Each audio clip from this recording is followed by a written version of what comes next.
Жанситова Роза, Т41. Білім беру саласы шығармашылық, пән жапсыру. Тақырыбы күзге арналған көйлек. Мақсаты: тәрбиелік, кішкентай қағаздарды пайдаланып, күзгі көйлек дизайн жасауға тәрбиелеу. Дамытушылық: балалардың қиялын, шығармашылық қабілеттерін дамыту. Оқытушылық: күзде жабайы табиғаттың өзгеруі туралы балалардың ойларын кеңейту. Ұйымдастыру кезеңі: тәрбиеші мен балалар амандасады. Тәрбиеші жыл мезгілдері циклін және ормандағы күз суретін көрсетеді. Балалар суретке қарап отырады. Тәрбиеші орманның күзгі түстеріне назар аудара отырып, мынандай өлең оқиды. Келді міне күз, айнала сары түс, керемет тамаша, қандай әсем күз. Жеміс жидек пісті, қамбаға ыстық түсті, қызу жұмыс басталып, жиналып алды жан салып. Көктен көзін бір алмай, қызғылт тартты кәрі күз. Негізгі бөлім балалармен шағын әңгіме. Айта қойшы, Таныр, суреттегі күз қандай? Суреттегі күз алтын, жарқын, әдемі. Дұрыс айтасың, өте жақсы. Ал суреттегі ағаштардың жапырақтардың түстері қандай? Жапырақтардың түстері сары, қызыл, жасыл. Өте дұрыс айтасың, тамаша. Айта қойшы, неліктен суреттегі орман әдемі? Себебі күз мезгілі келді. Жарайсың. Дұрыс айтасың, орман өте әдемі. Ағаштар түрлі түсті киімдер киді, өйткені күз мезгілі келді. Кенеттен бір жерден жылаған дыбыс шығады. Ой, балалар, маған солай көрінді ме, әлде шынымен біреу жылап отыр ма? Деп қараса, сөреде жылап отырған қуыршақты көреді. Қуыршақ балаларға не болғанын түсіндіріп, неге жылағанын айтып береді. Содан соң балалардан көмек сұрайды. Балалар күз аруына көмектесуге келісімдерін береді. Жұмысты орындау барысы: әр баланың үстелінде конустан жасалған қағаз қуыршақ, желім, қорапта 3 түрлі қызыл, сары, жасыл жапырақтардың бөліктері болады. Тәрбиеші балаларға жұмыс алгоритмін түсіндіреді, қағазды қалай ұстау керектігін, оны қайда және қалай жапсыру керектігін көрсетеді, желімді қалай дұрыс пайдалану керектігін ескертеді. Түсіндіруден кейін балалар жұмысқа кіріседі. Балалар, біз қазір сендермен бірге мынадай қуыршақты жасайтын боламыз. Бұл бізде берілген дайын үлгі. Үлгіге де қарап отырамыз. Қуыршақты жасамас бұрын мені мұқият тыңдап, мұқият қарап отыруларыңды сұраймын. Бізге үстел үстінде желім, қайшы, түрлі түсті жапырақтар, қуыршақтың басы берілген. Ал біз енді сендермен бірге қуыршақты түгелдей жасаймыз. Ең бірінші біз қуыршақтың денесін жасаймыз. Ол үшін мынадай арнайы дөңгелекті аламыз. Берілген сызық бойымен қиып шығамыз. Ол үшін қайшыны қолымызға аламыз, оң қолымызға қайшыны түзу ұстаймыз. Дөңгелекті алып, дәл ортасынан түзу сызықтың үстімен қиямыз. Түзу қиямыз. Мінеки түзу ортасына дейін қиямыз.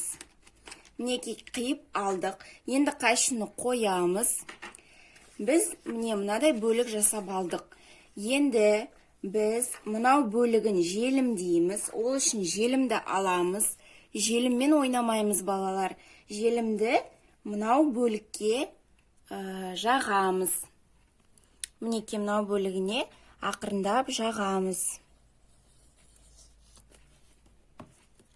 Желімді жағып болғаннан кейін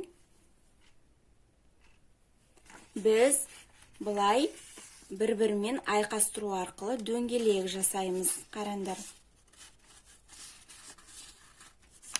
Содан кейін ішкі жағынан жапсырамыз. Енді келесі мынау бөлігін алып, желім жағамыз.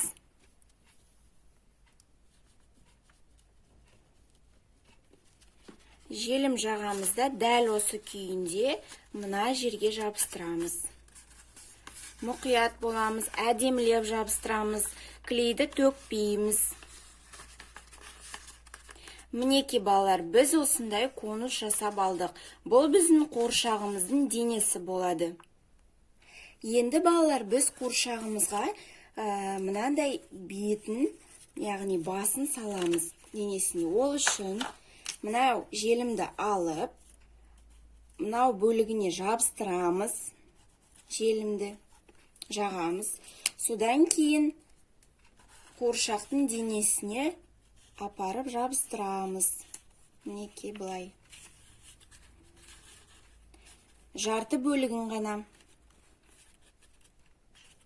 Енді мынадай түрлі түсті жапырақтарды қуыршағымыздың көйлегіне жабыстырамыз. Ол үшін желімді алып, кішкене ғана осы жапырағымызға жағамызда жапырағымызды көйлегіміздің тұстарына үстіне жабыстырамыз. Әртүрлі. Мынау бізде балалар жасыл жапырақ. Қандай жапырақ? Жасыл. Дұрыс айтасың. Келесі жапырағымыздың түсі қандай? Сары түс. Қызғылт түс. Қане қайталашы? Қызғылт. Қызғылт түс. Дұрыс айтасың. Келесі жапырағымыздың түсі қандай? Қызыл. Қызыл. Дұрыс айтасың. Мінеки осылай жабыстырып шығамыз. Мінеки балалар, біз қуыршағымызды дайындадық. Балалар, жауап беріңдерші, қуыршақтың денесі қандай фигурадан жасалған?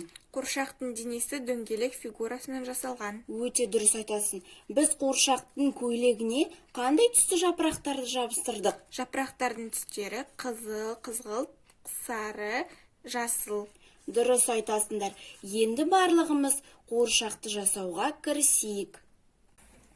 Балалар, енді жұмысқа кіріспес бұрын қолдарымызды жаттықтырып, шынықтырып алайық. Қанеки, саусақтарымды көрсетіңдерші. Өте жақсы.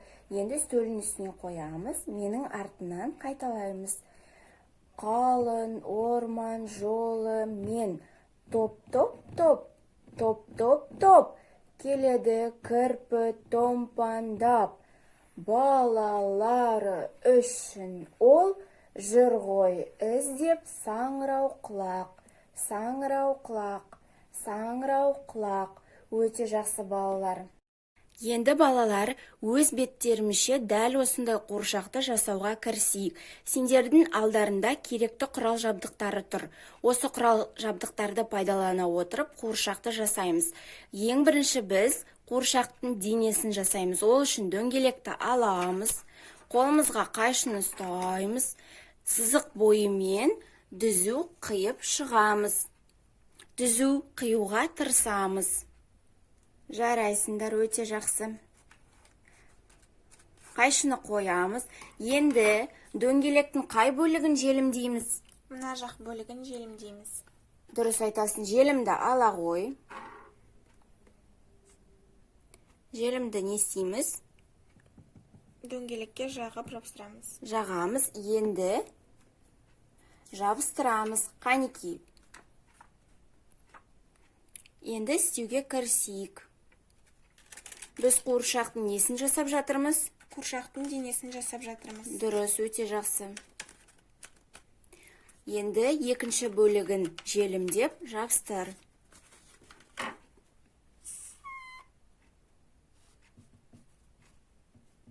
Жақсы, жарайсың.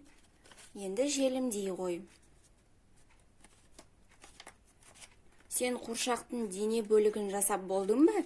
Иә, болдым. Өте жақсы, қане.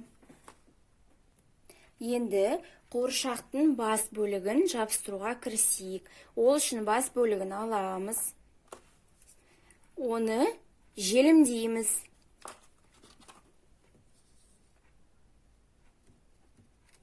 Желімдеп қай жерге жабыстырамыз? Қуыршақтың денесіне.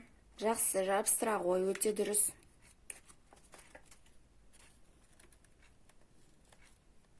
Өте жақсы. Енді біз қуыршақтың көйлектеріне не жабыстыруымыз керек? Қуыршақтың көйлектеріне түрлі түсті жапырақ жабыстыруымыз керек. Дұрыс айтасың. Қанеки, жапырақтарды жабыстырайықшы. Ол үшін нені пайдаланамыз? Желімді. Өте жақсы. Қанеки, бастаймыз. Қандай түсті жапырақты жабыстырып жатырсың? Қызыл түсті жапырақты. Дұрыс айтасың.